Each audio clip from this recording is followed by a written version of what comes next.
Okay, so every couple of hours, new game. And now we're looking at the Carolina Hurricanes. And yes, I use the reverse retro logo I have for them, the reverse retro of Dallas. And again, it shows, I can see it on the camera, it is faded. And as much as I like the Dallas Stars reverse retro in person, it's nicer. Reality is it is hard to see in this case on the camera, and when they wore it on TV, hard to pick up. So, speaking of hard to pick up, it was hard to pick up the puck today if you're Dallas for a large portion of this game. This was Peter Mrazek's first start, and I think they said 31 games since he got hurt. And if you're looking for any clarity in the goaltending situation in Carolina, it's clear as mud. And you couldn't be happier if you're a Canes fan right now. You've got three goaltenders that look like they're capable of doing the job, and Mrazek showed absolutely no signs of rust today. So there were no shots 4.5 minutes in, but there were hits. And looking at the hits total at the end of this game, all I could think of was last night where Buffalo had 4. And honestly, it's one of those things where I look at today's game and I'm like, wow, there might have been 4 in the opening shift by Carolina or Dallas. It was a hard hitting game. The Canes hit the side of the net. They end up drawing a power play on that play. So Dallas ends up in the box there. That is the only power play of the game. So there were a lot of hits. Either it was a very clean game, or the referees just let them play. And since it felt like a power play, since it felt like a playoff game, and there weren't a lot of power plays, I'm going to go ahead and say I'm leaning towards the referees just let them play. The Stars had near misses when Mrazek was out of position. Early on, there were a couple of times where it looked like Mrazek was a little bit off, and Dallas just couldn't capitalize because Carolina's defense was going into... So we talk a lot about how, Toronto lost to the backup goalie, the emergency backup goalie, David Ayers. The thing is, Carolina has the ability to go into this defensive shell where they're kind of protecting their goaltender when they need to. And it felt kind of like they were doing that in the first period of this game. They didn't maintain it. They didn't do it the whole way through, but it felt like in the first, there was an understanding among Carolina defensemen of, okay, we've got to make sure, and forwards coming back too. The idea of, okay, we've got a goaltender in who hasn't been in a while. We need to make sure we're blocking shots, we're hitting, and we're keeping them to the outside as much as possible. Make sure he can see the puck, make sure there's no traffic, and make sure they're relatively easy shots for him to stop. So impressive by the Canes. The shots were 5-3 in favor of Carolina with 9 minutes left. So 3 shots in the first 11 minutes for a Dallas team that desperately needs victories, harkening back to Columbus earlier today. And similar result. 2 minutes of 4-on-4 happened on matching roughing calls. Did not result in a lot more opportunities. Stars were still at 3 shots with 3 minutes left. So between 11 minutes of the period and 17 minutes of the period, no shots during that period of time for Dallas. So they went at least 6 minutes without a shot. The Canes were making it easy for Mrazek, as I wrote on the board here. Pavelski had a chance that was stopped with 1 minute and 40 seconds left, and you can see as each shot came in, Mrazek was getting more comfortable. So we go to the second period. 40 seconds in, Martinook on a break.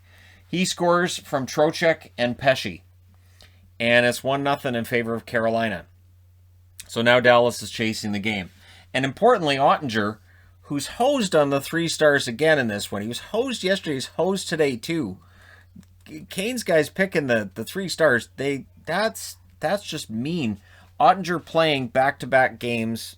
Right, played yesterday, played today as well. Made the next save, and it felt like the Canes could go on a run, and yet Ottinger made sure that didn't happen.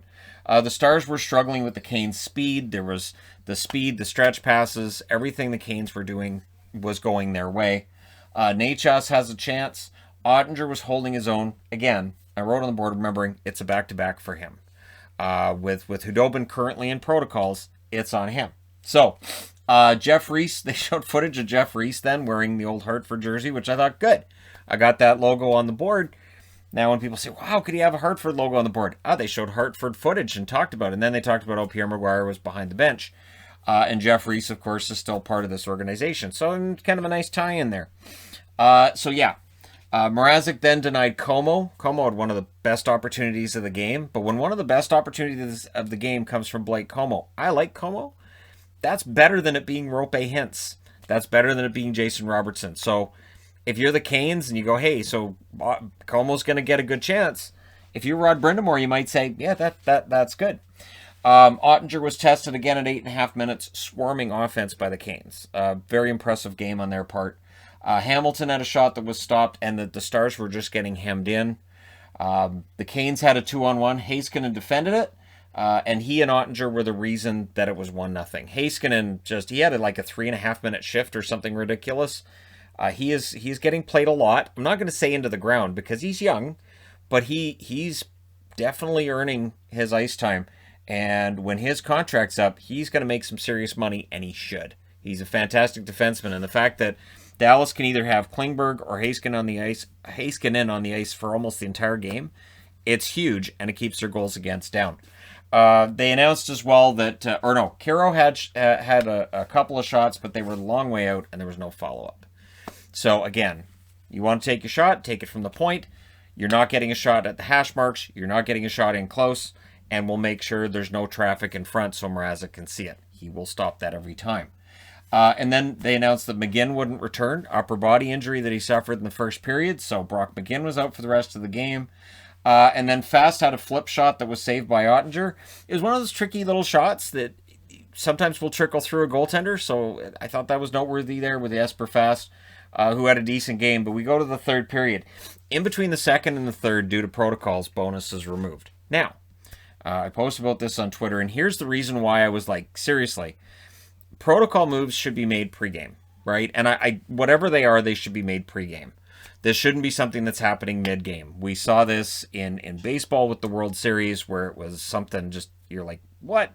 And so I was in the last game of the World Series. Again, Hudobin's already in protocol. Bonus was removed from the game in between the second and the third. It may be nothing, but the fact that the protocols can still have an effect during a game, that's where the concern comes in for me. So yeah, that happened, and then Pesek defended a 2-on-1, forcing Hamilton to shoot.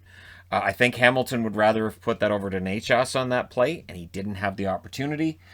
Canes just weren't giving the Stars anything. There wasn't really anything there for Dallas to get a really good chance. Stahl had a break, but the Stars cleared it out, and it looked like Stahl kind of ran out of gas or had something in mind, and then the puck is off as a stick. Or he was trying to pass that just wasn't well planned out. If you gave him that opportunity again, it probably ends up at the back of the net. The Canes passing was giving the Stars fits in that period as well. So again, Klingberg and Heiskanen were doing a good job of clearing it, but it kept coming back into their zone. Ben had a chance that was deflected. Mrazek made the save there. And it went off Dowling. That might have been the most difficult save of the night from Mrazek. And again, you're getting that deflection. There's some traffic in front of the net.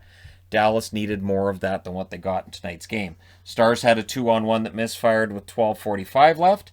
Brady Shea then stormed the net, went right around Heiskanen to do it because Heiskanen may have been gassed on that play, but Ottinger made the save and bailed him out. There was a near miss then for Guryanov. That's another one again. Player would go, hey, give me that shot again, I'll bury it. Guryanov's had plenty of that this year. He's been kind of snake bit. Shots for the Stars, again, mostly from a distance, and Mrazek wasn't showing any rust, nor was he giving up rebounds. He was just bringing in the puck, and just there was no rebound, there was no opportunity for Dallas to follow up. Goaltender gets pulled with 2.5 minutes left. Mrazek stops a good chance from the point, but again, it's from the point, and there wasn't enough traffic. Mrazek right here, not giving up the rebounds on the shots with 1:26 left. The Canes call the timeout. Smart timeout. You go over, you go, all right, it's a 6-on-5. Here's what we're going to do. You got to win the faceoff. We got to get around here. Like, Brindamore thinking this through. Heiskanen, again, I played a ton because it felt like he was always on the ice in this game. Pavelski's shot was stopped. Hintz was as well. If Heiskanen played less than 30 minutes, I'd honestly be kind of surprised. It felt like he played at least 30. So Carolina holds on, and they win this one 1-0 in a shutout. If it was a shootout, Dallas would have got a point. But Dallas now drops to 13-13-10. That's another one of their games in hand. They've dropped that. Carolina goes to 25-9-3. They've got to feel pretty good about themselves right now in comparison to Tampa and Florida, in that they keep pace, and they're right there. And that three-way battle for first place continues to be rather fun to watch. Shots in this one: 11-6 for Carolina in the first, 18-10 Carolina in the second, 12-9 Dallas in the third. Final shots: 38-28 for the Canes. The Canes get the only power play of the game. They don't score on it. Hits: 54-35 for Carolina. Block shots, 19-14 for Dallas. 3 stars in this one: Mrazek, Martinook, and Trocheck. And I think that's mean. Trocheck, I know, had a good game, but Ottinger saves 37 out of 38 shots. He saved almost everything he faced all weekend. Got to give him a little bit of love, so they didn't. Mrazek saves all 28 for the shutout, rightfully the first star. That's the 24th shutout of his career. And if you're a Canes fan, again, you got to be excited. The playoffs in the Central are going to be fantastic. You've got three teams that all look like they're going to be contenders.